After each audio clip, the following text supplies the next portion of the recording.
everyone, and welcome back to your Introduction to Balance, the Balance Foundations movements. I'm Christine, in case this happens to be the first video you're stumbling upon, and this is part of the Myofascial Yoga, which is a mindfulness-based movement program. And I'm really happy that you're here. So this video is the second in a series of foundational balance movements. And for this one, what we're going to practice is getting comfortable with standing on uneven ground. So if you watched the last video, we worked a little bit with crane pose, and we worked with weaving crane pose into a movement that the body's comfortable and familiar with, like a gait cycle. This next one, you'll need either a couch cushion or a folded blanket to stand on. So pick a blanket you're not too worried about standing on with your feet.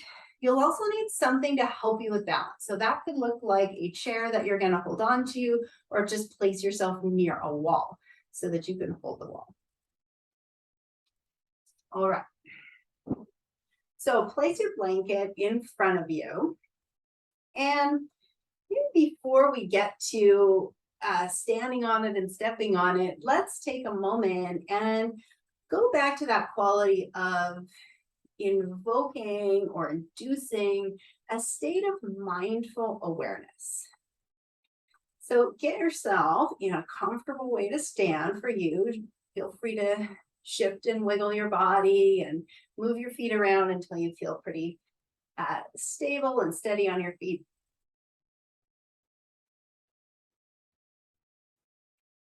And then we're going to take 3 or 4 nice smooth breaths.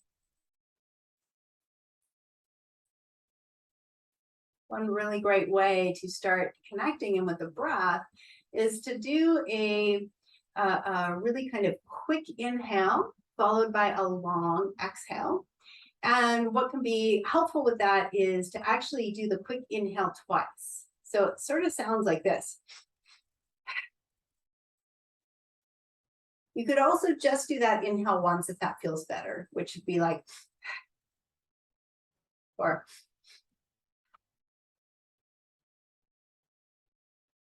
So if that breath you find invigorating, feel free to do it 3 or 4 more times.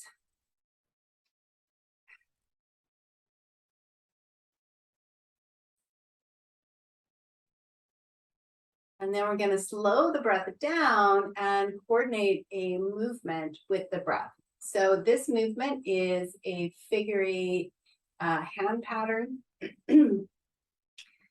And so I'm just kind of drawing like an 8 on its side with my hands, which is kind of pretending I'm finger painting that sideways 8. Or that infinity symbol, if you know what that symbol looks like. And creating that movement a little bit bigger. You might notice that the palm of my hand turns up as I'm moving out, and then it turns down as I'm moving in. And you can check that out for your body. It's just a little bit nicer and gentler on the shoulders to do it that way, though it's not to say that there's a right or wrong way to do this. And then repeat that on the other side. So imagine you've got some finger paints and you're going to draw that sideways 8.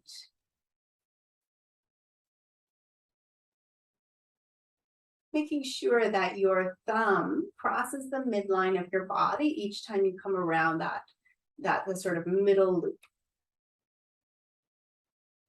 All right, now let's play with that together. So we're going to cross them in the front. So now you're doing it with the right hand and the left hand, but they're doing them at the same time. And feel free to just do one and then the other and then both. Really, really play with it till it feels like you can kind of comfortably synchronize the 2 hands into that pattern. And see if once you've got it, can you slow it down?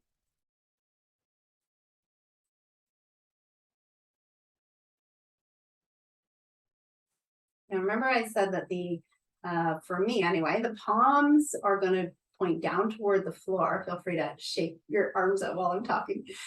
The palms are going to point down toward the floor through that midline, and then they're going to flip up as they come away from the body. What we're going to do next is we're going to coordinate the breath with the flip of the palm. So as my palms are in the down shape or facing down, I'm going to exhale. And as they flip up and move out, I'm going to do my inhale. Might get a little bit where you have to actually pause this and play with that and just go for it. Take as long as you'd like with that. So every time your palms are down, you're exhaling, palms up, you're inhaling. Let's see how that is. Inhaling, palms up, exhaling, palms down, inhaling, palms up, exhaling, palms down. Every once in a while, switch the other hand on top. Inhaling. Exhaling down, inhaling.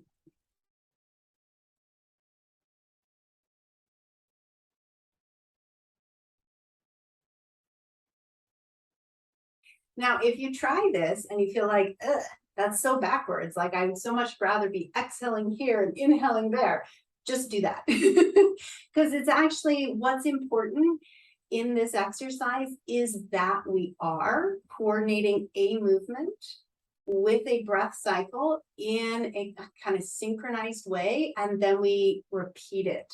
We get repetitive with it. That's the piece that really works to build our mindfulness muscle. So whatever works, and if you need to do tiny movements and close your eyes, and that's what works, really and truly go for it. So whatever movement of the hands is comfortable for you, that you can coordinate. One of those ways is inhale, one of those ways is exhale, and then I'm going to repeat and repeat and repeat.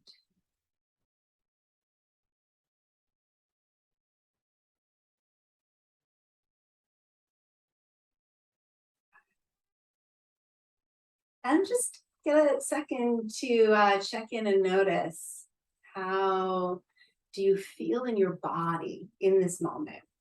So in that last video, if you participated in that, I talked about a scale of 0 to 10. 0 being quite disconnected from my present moment experience, and 10 being very comfortable and connected with my present moment experience. And I want to throw a new scale at you today for this one. And that what I want to look at is your kind of overall sense of mood. So 0 being, I'm really cranky right now. And 10 being, I'm in a pretty good mood right now. And just get a sense. See, can you put yourself on that scale with just kind of gentle non-judgment toward yourself? And you just get a sense of that. And then we'll do some balance movements with this folded blanket here in front of us. And if you watched the last video, one of the things we were playing with was to do a regular movement pattern like a gait cycle. And I really want to start here with that same idea. So if you're standing, if you've got your blanket kind of on your yoga mat, and you have a wall or something nearby that you can use for balance and steadiness, then the next step is that we're going to bring our right foot onto the blanket and the left foot over to step ahead of the blanket. So what that will look like, if I've got my wall here or I have my chair there to steady me, is I'm going to go right foot on the blanket, left foot on the floor. And then you can even just keep walking and come back around. Right foot on the blanket. And I'm finding this a little more challenging than to be not on the floor. So that's why it's good to have the wall there. So just really have what you need to have for balance and steadiness. I'm trying that a couple times. So right foot comes on the blanket, left foot steps over.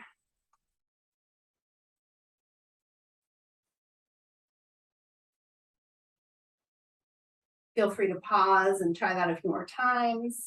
If you're ready to go other foot, we'll go left foot's gonna come on the blanket and right foot's gonna come over. I am just repeating that phase a few times. All right, one more. Left foot blanket, right foot in front. Okay. Now we're ready to take this into our crane pose. And this is like a level 2. Now we have worked with crane pose, which is a kind of beginner balance pose in yoga. And we're still doing crane pose, but rather than going to another more advanced balance pose, what I like to do instead of that is continue working with crane pose, but increasing the challenge level by making my foot, by placing my foot on an uneven surface. And then when we go to do the more challenging or intermediate advanced balance poses, we've really got a good base because we've got crane plus. Okay, so let's give crane a try on our uneven surface. So same as what we did in that last video. We're going to do right foot comes onto the blanket. Left foot is going to go to do that step, but instead it's going to hover. And I've got my wall or my chair. And then get a sense of how that is to stand, and feel free to like kickstand this foot like we did in that early video. And then lift off. So we can also incorporate that little drill from the first video of changing the ratio and kind of bite-sizing our challenge a little bit with that method. So how that would look is I'll step onto the blanket, left foot comes to blanket, right foot's gonna go as though it's gonna step ahead, but I'm gonna balance instead. And then from here, I can actually change the ratio. So if I'm doing full crane, I'm 100-0 as far as my weight distribution. But if I change that so that I've got like 80% here, 20% here, that might be my today crane. I might be doing a 90-10. That might be my today crane. And I'll just say, crane pose that is 90-10, so I'm still using this toe as sort of a kickstand, but I'm on an uneven surface. This is still an intermediate balance. This is still a much more challenging yoga pose than a intermediate balance pose where I'm flat on the ground.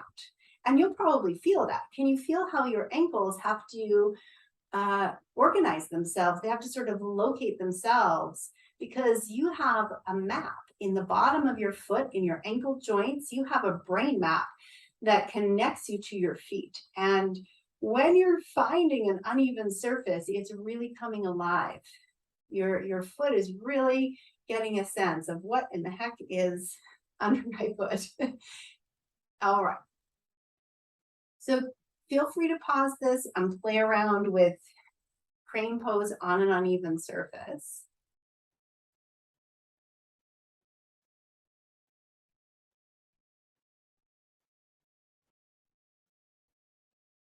And any way that it feels good for you to come in and out of it for now, just go with that. So if you liked that idea of incorporating it into a gait, and that's kind of your way into crane, that your body's cultivated a muscle memory in, do it that way. If you're better to just do your ratio split up, so you're standing in 50-50 and then you're going to just shift to 70-30 and then shift to 80-20 and then shift and then just play with 90-10, 100-0 for a second. You know, this might be your today crane. Kind of coming in and out of that kickstand. Great.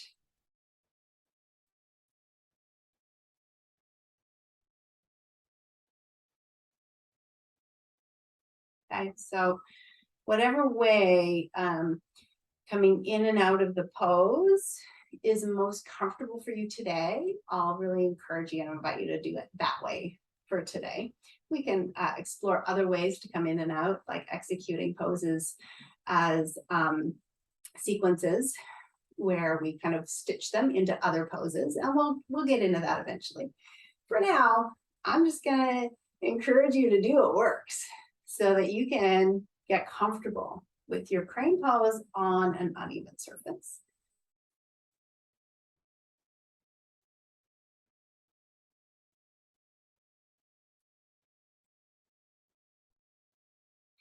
And then come back to having your blanket in front of you. And let's one more time go through crane pose with the uneven surface. And the next step will be that we spend less time using our stabilizers with our hands. So once I'll step right foot onto blanket, left foot comes into crane. Now at first I might have my hand on my wall or my chair. And then where we want to go next, it's the same ratio trick that we did with our feet, but we're doing it now with the hands. So let's go left foot onto blanket, right foot into crane, and I've got maybe 10% of my fingertips doing some work in stabilizing. But can I make that 2%? Can I make it 0%? Can I, and just check that out. So if your hand's on the wall's probably a bit more, I could do maybe wall is doing 20 or 30% even. Can you get a sense of how much are your hands helping you? Can you reduce it by 5%? And so that maybe the fingers that are helping you are now only helping you 2%. Okay, and give that a whirl, both feet, like just one foot at a time, but like do both sides and change your ratio up.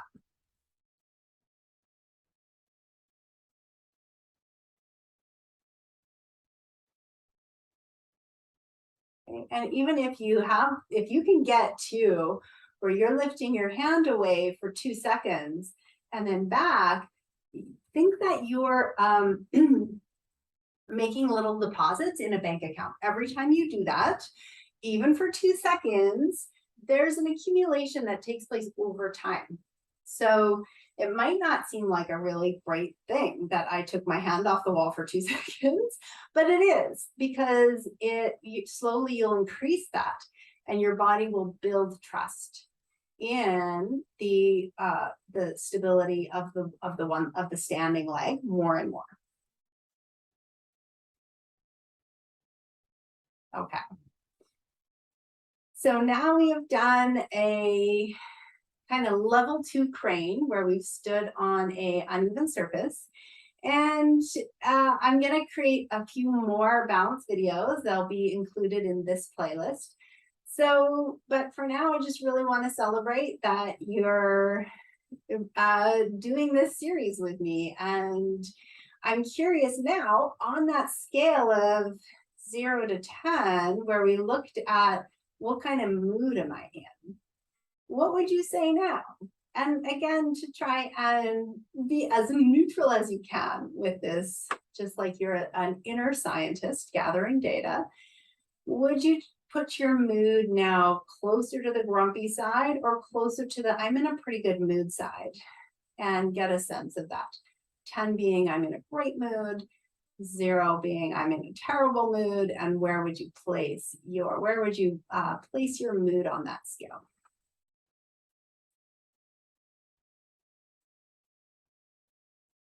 All right. Well, I will see you in future videos. Thank you so much for joining me. I hope you have a wonderful day.